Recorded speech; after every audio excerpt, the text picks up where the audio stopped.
जय श्री कृष्णा। वैशाख महीने के कृष्ण पक्ष की गणेश चतुर्थी की व्रत व कथा धर्म केतु नामक ब्राह्मण की कथा है। ये इस प्रकार है।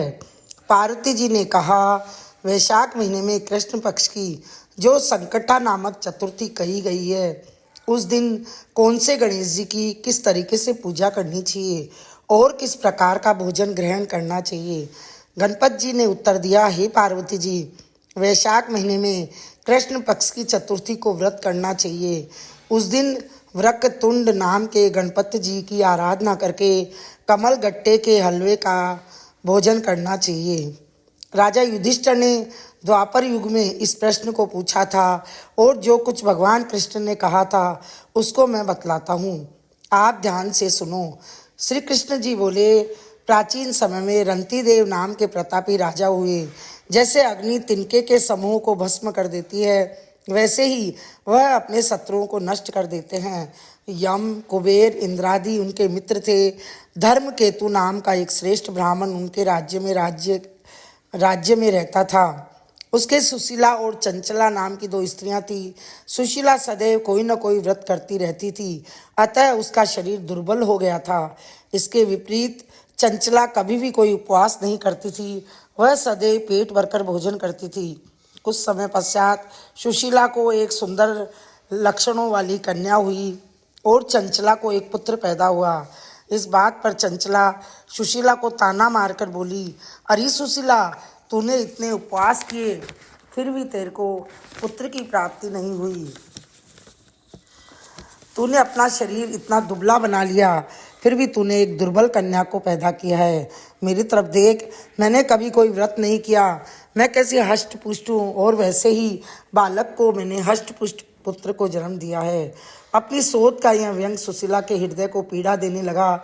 वह विधिवत गणेश जी की पूजा करने लगी। संकट नाशक गणेश चतुर्थी को जब सुशीला ने भक्ति भाव से व्रत किया, तब रात को वरदायक गणपति जी ने उसे दर्शन दिए और बोले, हे सुशीले, तेरी आराधना से हम बहुत प्रसन्न हैं।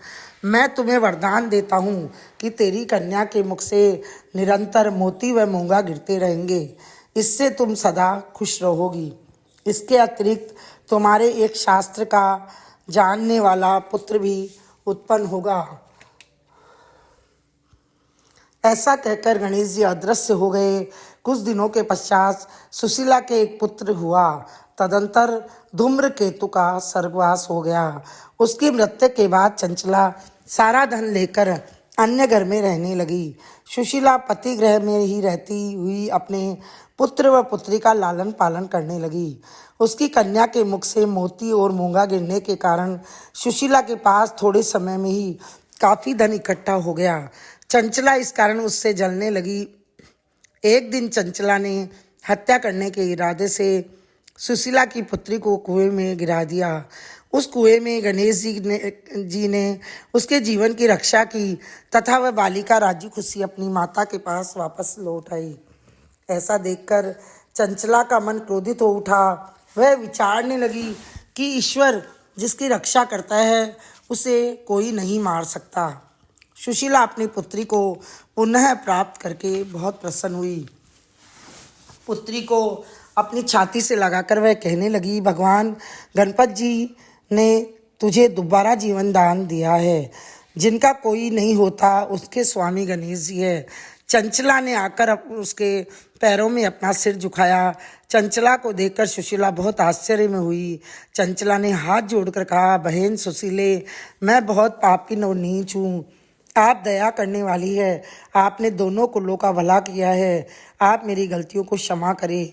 जिसके भगवान रक्षक है उसका कोई कुछ नहीं बिगाड़ सकता। जो मनुष्य साधुओं एवं अच्छे पुरुषों के दोषों को देखते हैं, वे अपने कर्म से स्वयं ही नाश को प्राप्त हो जाते हैं।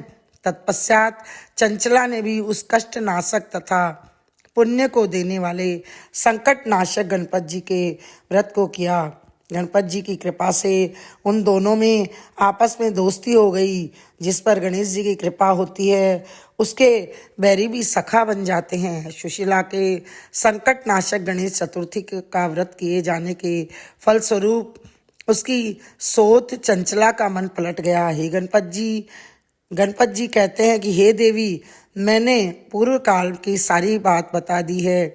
इस संसार में इससे सुंदर आपत्तियों को दूर करने वाला कोई अन्य व्रत नहीं है। श्री कृष्ण जी कहते हैं कि हे धर्मराज, आप भी ढंग पूर्वक गणपत जी का व्रत करें। इसके करने से आपको शत्रुओं पर विजय प्राप्त होगी तथा अष्ट सिद्धियां व नवनिधियां आपकी सेवा में लगी रहेगी और कुछ समय पश्चात ही आप अपना राज्य प्राप्त कर लोगे। बोलिए गजानन गणेश जी महाराज की जय।